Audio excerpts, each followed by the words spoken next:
আসসালামু আলাইকুম, সবাই কেমন আছেন? আলহামদুলিল্লাহ, আমরা সবাই ভালো আছি। এই যে এখানে 1 কেজি রসুন কেটে নিয়েছি। আমার সাহেব রসুনের আচার খেতে চেয়েছে। এখানে 1 কেজি রসুন আমি ছিলে এভাবে নিয়েছি। আর এখানে আম নিয়েছি 1 কেজি। এখান থেকে আমি 2টা আম দিব। রসুনের সাথে আমি 2টা আম কেটে দিব। আর এই রসুনগুলো এখন আমি পরিষ্কার করে ধুয়ে শুকাই নিব। আমি এখানে রসুনগুলো ধুয়ে নিয়েছি। আর এখানে যে আমের চোকলাটা ছিলে আমি এভাবে আমটা কিউব কিউব করে কেটে রেখেছি।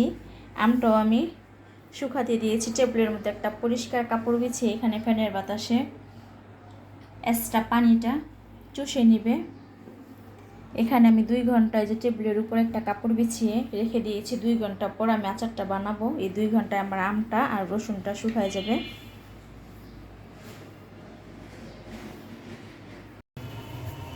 আমি আম রসুনের আচারটা পরে দিব। আগে তো রাত্রে রান্নাটা শেষ করে নিব। গ্যাস থাকে না আমাদের, সন্ধ্যার পরে একটু একটু করে গ্যাস আসে। এই গ্যাসের মধ্যে আমি আগে রান্নাটা শেষ করব, পরে আমি আচারটা বানাবো। অবশ্যই আপনাদেরকে শেয়ার করব আমি কীভাবে রসুনের আচারটা দিব।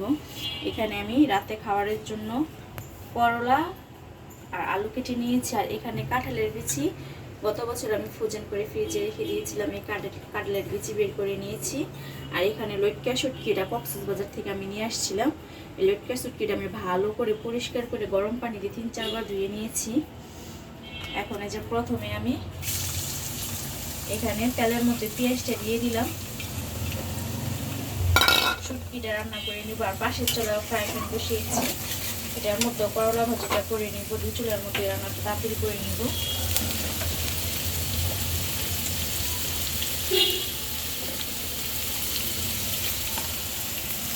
আজকে দুপুরে রান্না করি নাই, তাই রাতের বেলা রান্না করতে চলে আসছি।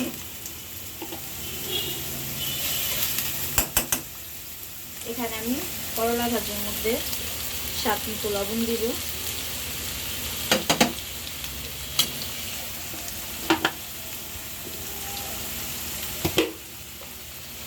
দিব হলুদের গুঁড়া,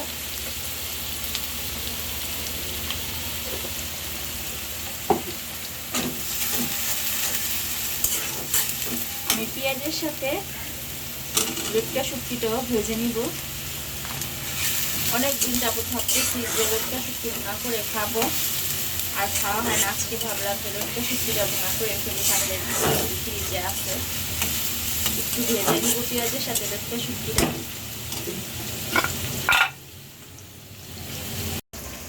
লটকা শুটকিটা পেঁয়াজের সাথে বেশ কিছুক্ষণ ভেজে নিয়েছি। এখন স্বাদ মতো লবণ দিয়ে দিব। আমি লাগলে আরও পরে দিব, এখন অল্প করে লবণ দিলাম। এখন দিব আদা রসুন বাটা।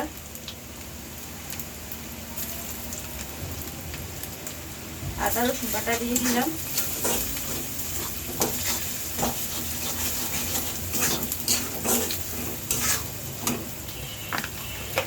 এখন সব গুঁড়া মশলাগুলা দিয়ে দিব।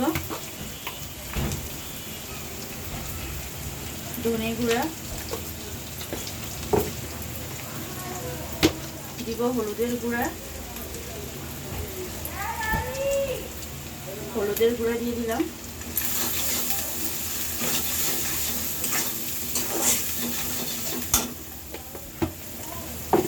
আর এখন দিব শুকনা মরিচের গুঁড়া।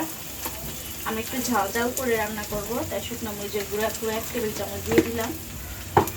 আমার শুকনা মরিচটা ভাঙানো, অনেক ঝাল শুকনা মরিচটা। এখন এই যে কষানোর জন্য অল্প করে পানি দিয়ে দিলাম। এটা শুটকিটা ভালো করে কষিয়ে তারপর আমি কাঁঠালের বিচিটা দিয়ে দিব। লটকা শুটকিটা আমি অনেকক্ষণ সময় নিয়ে কষিয়ে নিয়েছি। এখন এই যে কাঁঠালের বিচিটা, এই কাঁঠালের বিচিটা আমি দিয়ে দিব। কাঁঠালের বিচিটা আমি একটা ভাপ দিয়ে ফ্রিজে রেখে দিয়েছিলাম। সিদ্ধ হতে বেশি সময় লাগবে না। কাঁঠালের বিচি দিয়ে লটকা শুটকিটা আমি আরেকটু ভালো করে কষিয়ে নিব। আর এদিকে আমার করলা ভাজিটা হয়ে আসছে। আর কিছুক্ষণ রাখবো, 2 মিনিট তারপর নামাই ফেলবো করলা ভাজিটা। এটা আরেকটু কষাই নিব। কাঁঠালের বিচি আর শুটকিটা কিছুক্ষণ কষিয়ে এখন আমি অল্প করে পানি দিয়ে দিব কাঁঠালের বিচিটা সিদ্ধ হওয়ার জন্য। এখন আমি একটু ভাজা জিরা গুঁড়া দিয়ে দিব।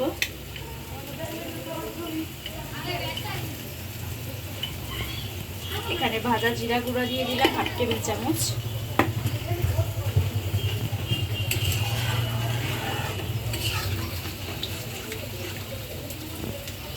আজকে রাতে খাবারের জন্য এখানে করলা ভাজা আলু দিয়ে করে নিয়েছি, আর এখানে কাঁঠালের বিচি দিয়ে লইটে শুটকি আমি ভুনা করেছি, আর এখানে ভাতও রান্না করে নিয়েছি। এখন রাতের খাবারটা খেয়ে নিব। আর এখানে যে আচারের জন্য খাবারের পর আমি আচারটা বানাবো। আচারের জন্য এখানে আদা, রসুন, কাঁচামরিচ, লবণ আর সাদা সরিষাটা আমি রেখেছি, এটা ব্লেন্ডার করে নিব। খাবারের পর আমি আচারটা বানিয়ে নিব। আর এখানে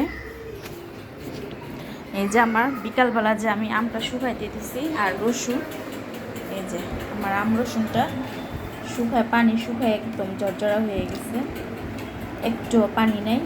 খাবারের পর আমি আচারটা বানাই নিব, আবার রাতের খাবারটা খেয়ে নিই।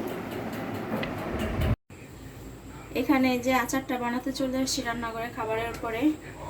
এখানে রসুন আর আম একসাথে নিয়েছি, আর সাথে যে 5 ফোড়ন, কালি জিরা, শুকনো মরিচ নিয়েছি, আর এখানে যে সরষেটা ব্লেন্ডার করে নিয়েছি, সাথে বিট লবণ। তেলটা গরম হয়ে গেছে, এখন আমি সবগুলো একসাথে দিয়ে দিব।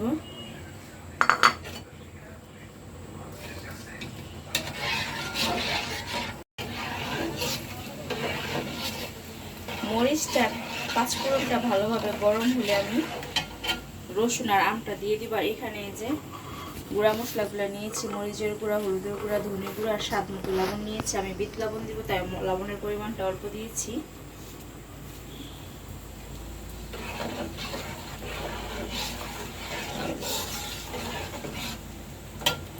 এখন আমি এই যে রসুন আর আম একসাথে দিয়ে দিব।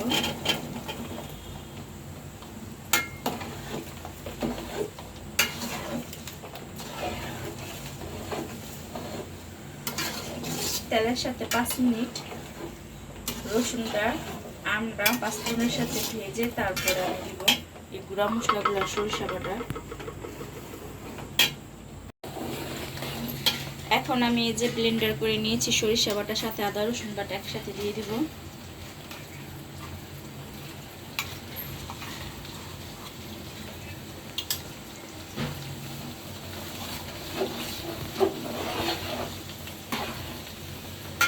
ভালো করে মিক্স করে দিব সরিষা বাটাটা।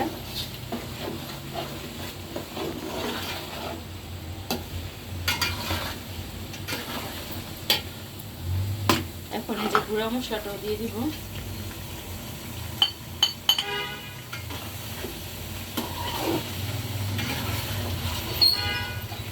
চুলার জালটা আমি মিডিয়াম আছে রেখেছি।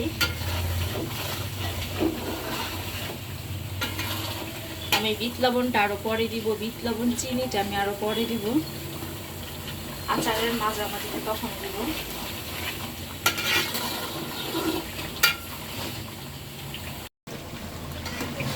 এখানে আমি চিনি নিয়েছি, অল্প করে চিনি দিয়ে দিব।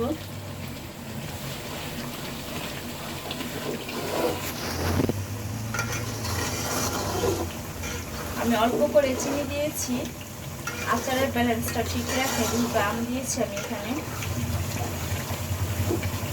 এখন বিট লবণও দিয়ে দিব।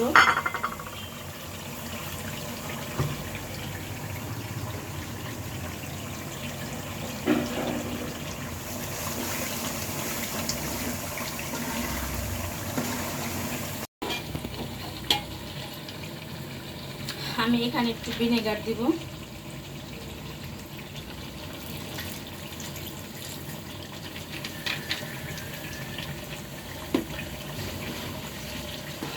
রসুনের আচার কিন্তু সময় লাগে না, খুব তাড়াতাড়ি রসুনের আচারটা হয়ে যায়। আর আমি যে কিছু আম দিয়েছিলাম 2টা, দেখেন আমটা একদম গলে গেছে, আটি ছাড়া আম ছিল, আম দেখাই যাচ্ছে না, আমটা পুরো গলে গেছে।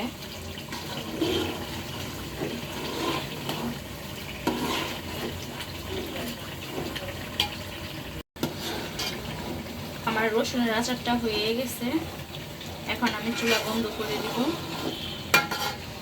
আর আজকের মতো আপনাদের কাছ থেকে বিদায় নিব। সবাই ভালো থাকবেন, আল্লাহ হাফেজ।